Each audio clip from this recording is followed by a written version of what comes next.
क्या आप तैयार हैं मेरे साथ एक रोमांचित सफ़र पे चलने के लिए? तो चलिए शुरू करते हैं। क्वेश्चंस ये कभी ख़त्म ही नहीं होते हैं।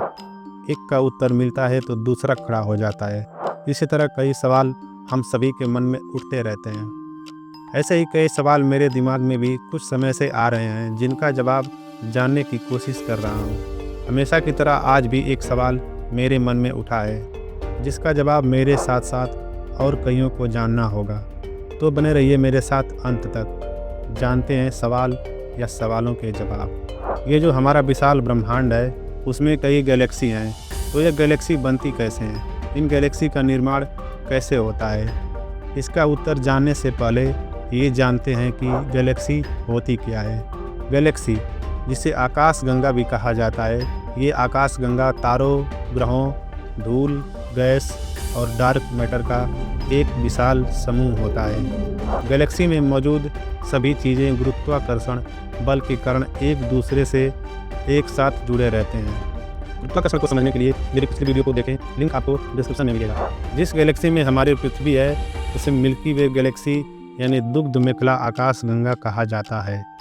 ये गैलेक्सी कई प्रकार की होती है, जैसे सर्पिल, दीर्घवृत्तीय, अनियमित यानी स्पाइरल, इलिप्टिकल और इनरेगुलर। हर गैलेक्सी की संरचना और आकार अलग अलग होता है। अब समझते हैं कि ये गैलेक्सी और इनकी इतनी जटिल संरचनाएं बनी कैसे, और कैसे हुई इनके बनने की शुरुआत। गैलेक्सी का निर्माण आज से लगभग 13.8 अरब साल पहले बिग बैंग से शुरू हुआ था। बिग बैंग सिद्धांत को समझने के लिए मेरी लेटेस्ट वीडियो देखें, लिंक डिस्क्रिप्शन में मिलेगा। बिग बैंग के बाद ब्रह्मांड फैलने लगा।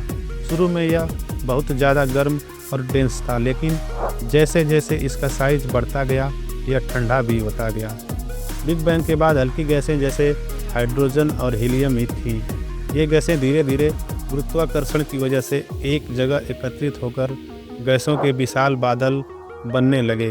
यही विशाल बादल बने गैलेक्सियों के निर्माणक बीज। लेकिन इन गैस के बादलों से गैलेक्सी का निर्माण कैसे हुआ? तो इसका जवाब है गुरुत्वाकर्षण के कारण।